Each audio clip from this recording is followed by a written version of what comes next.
Sejak kecil, aku dibesarkan dengan satu prinsip. Keluarga adalah segalanya. Ayah dan ibuku bukan orang sempurna, tapi mereka jujur, pekerja keras, dan mencintaiku tanpa syarat. Mereka membangun usaha dari nol, sedikit demi sedikit, hingga akhirnya menjadi salah satu keluarga terpandang di kota kecil kami. Lalu, aku jatuh cinta pada Arman.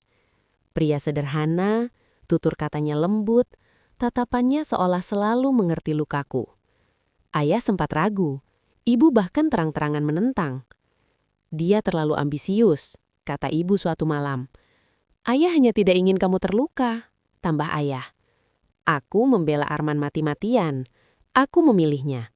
Bahkan ketika orang tuaku meminta waktu untuk mengenalnya lebih lama, aku justru menikah diam-diam. Itu adalah penyesalan pertama, yang saat itu belum kusadari. 3 bulan setelah pernikahanku, orang tuaku meninggal. Kecelakaan tunggal di jalan tol saat hujan deras. Mobil mereka terbakar. Tidak ada yang bisa diselamatkan. Aku pingsan saat mendengar kabar itu. Dunia yang kukenal runtuh dalam satu malam. Dan Arman menjadi pahlawan. Ia mengurus pemakaman, ia menenangkan aku yang nyaris gila karena kehilangan, ia menggenggam tanganku saat notaris membacakan surat warisan. Seluruh aset orang tuaku jatuh ke tanganku sebagai anak tunggal. Aku akan menjagamu, semua ini, katanya sambil menatapku penuh kasih. Aku percaya. Tahun-tahun berlalu, usaha keluarga berkembang pesat di bawah manajemen Arman. Namanya diilu-ilukan sebagai suami ideal, pengusaha cerdas, pria sukses yang membangun segalanya bersama istrinya.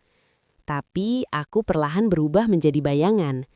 Aku tidak lagi dilibatkan dalam keputusan, tanda tanganku diminta di banyak dokumen tanpa penjelasan. Setiap kali aku bertanya, Arman hanya tersenyum. Kamu terlalu lelah, biarkan aku yang mengurusnya. Dan aku yang masih berkabung, yang masih kehilangan arah, menuruti. Hingga suatu sore, 5 tahun setelah kematian orang tuaku, aku menerima email anonim. Isinya singkat, dingin, dan menghantam dadaku. Kecelakaan itu bukan kecelakaan. Cari di ruang kerja suamimu.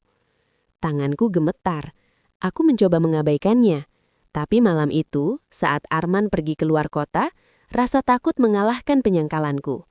Aku membuka ruang kerjanya. Laci terkunci. Aku menemukan kunci cadangan di balik lemari, tempat yang terlalu rapi untuk sekedar kebetulan. Di dalam laci itu ada map-map tua, kontrak rahasia, rekaman percakapan, dan satu laporan investigasi yang tak pernah dipublikasikan. Nama ayah dan ibuku tertulis di sana. Disebutkan adanya sabotase sistem rem, disebutkan pembayaran kepada pihak ketiga, disebutkan motif, pengambil alihan aset melalui pernikahan dengan ahli waris. Dan di setiap transaksi itu, nama Arman muncul. Dunia terasa sunyi. Aku muntah di lantai. Tangisku pecah tanpa suara. Malam ketika Arman pulang, aku duduk menunggunya di ruang tamu. Dokumen-dokumen itu tergeletak di meja. Ia tahu. Dari wajahnya aku tahu ia tahu. Aku bisa jelaskan, katanya pelan. Jelaskan bagian mana? Tanyaku lirih. Bagian saat kamu membuatku yatim piatu? Atau bagian saat kamu memelukku di pemakaman orang tuaku sambil tahu kamu pembunuhnya? Ia terduduk. Untuk pertama kalinya, Arman tidak berusaha menyangkal. Mereka tidak mau menyerahkan kendali bisnis, katanya dingin. Mereka menganggapku tidak pantas. Aku hanya mempercepat takdir. Aku tertawa. Tawa orang yang sudah kehilangan segalanya. Dan aku? Kamu bagian dari rencana dan juga perasaanku. Kalimat itu menghancurkanku lebih dari pengakuannya. Aku hidup berbulan-bulan dalam neraka yang sunyi. Tidur di ranjang yang sama dengan pembunuh orang tuaku. Tersenyum di depan publik. Menjadi istri persama sambil diam-diam mengumpulkan bukti. Aku merekam pengakuannya, menyalin rekeningnya, menghubungi penyelidik independen yang dulu dibungkam. Dan pada suatu pagi, aku menyerahkan semuanya ke polisi. Sidang itu menjadi konsumsi publik. Namaku disebut di mana-mana. Aku dihujat karena istri yang menjebak suami sendiri. Tapi aku bertahan, karena setiap malam aku bermimpi tentang wajah orang tuaku. Hari vonis tiba.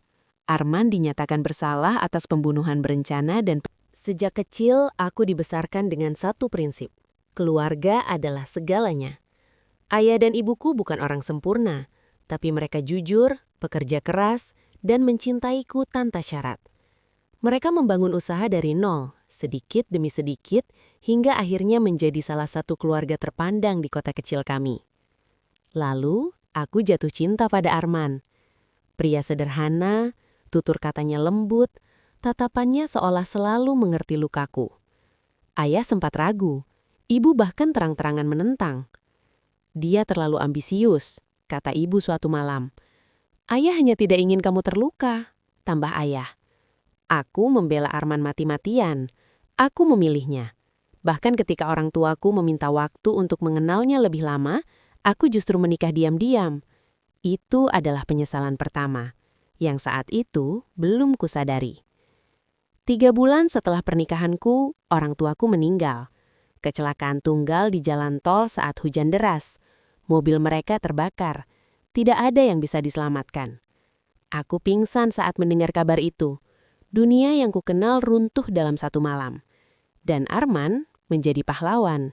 Ia mengurus pemakaman, ia menenangkan aku yang nyaris gila karena kehilangan, ia menggenggam tanganku saat notaris membacakan surat warisan. Seluruh aset orang tuaku jatuh ke tanganku sebagai anak tunggal. Aku akan menjagamu, semua ini, katanya sambil menatapku penuh kasih. Aku percaya. Tahun-tahun berlalu, usaha keluarga berkembang pesat di bawah manajemen Arman. Namanya diilu-ilukan sebagai suami ideal, pengusaha cerdas, pria sukses yang membangun segalanya bersama istrinya.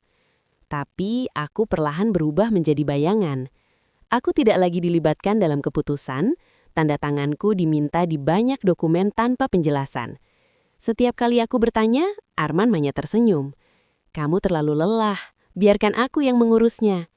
Dan aku yang masih berkabung, yang masih kehilangan arah, menuruti.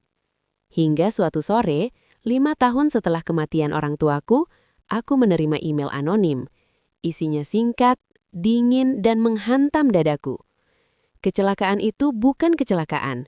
Cari di ruang kerja suamimu. Tanganku gemetar. Aku mencoba mengabaikannya. Tapi malam itu, saat Arman pergi keluar kota, rasa takut mengalahkan penyangkalanku. Aku membuka ruang kerjanya. Laci terkunci. Aku menemukan kunci cadangan di balik lemari, tempat yang terlalu rapi untuk sekedar kebetulan. Di dalam laci itu ada map-map tua, kontrak rahasia, rekaman percakapan, dan satu laporan investigasi yang tak pernah dipublikasikan. Nama ayah dan ibuku tertulis di sana. Disebutkan adanya sabotase sistem rem, disebutkan pembayaran kepada pihak ketiga, disebutkan motif, pengambil alihan aset melalui pernikahan dengan ahli waris. Dan di setiap transaksi itu, nama Arman muncul. Dunia terasa sunyi. Aku muntah di lantai. Tangisku pecah tanpa suara. Malam ketika Arman pulang, aku duduk menunggunya di ruang tamu. Dokumen-dokumen itu tergeletak di meja. Ia tahu. Dari wajahnya aku tahu ia tahu. Aku bisa jelaskan, katanya pelan. Jelaskan bagian mana? Tanyaku lirih. Bagian saat kamu membuatku yatim piatu? Atau bagian saat kamu memelukku di pemakaman orang tuaku sambil tahu kamu pembunuhnya? Ia terduduk. Untuk pertama kalinya, Arman tidak berusaha menyangkal. Mereka tidak mau menyerahkan kendali bisnis, katanya dingin. Mereka menganggapku tidak pantas. Aku hanya mempercepat takdir. Aku tertawa. Tawa orang yang sudah kehilangan segalanya. Dan aku? Kamu bagian dari rencana dan juga perasaanku. Kalimat itu menghancurkanku lebih dari pengakuannya.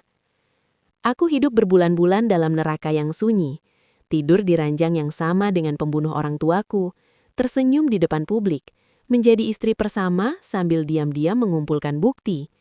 Aku merekam pengakuannya, menyalin rekeningnya, menghubungi penyelidik independen yang dulu dibungkam. Dan pada suatu pagi, aku menyerahkan semuanya ke polisi.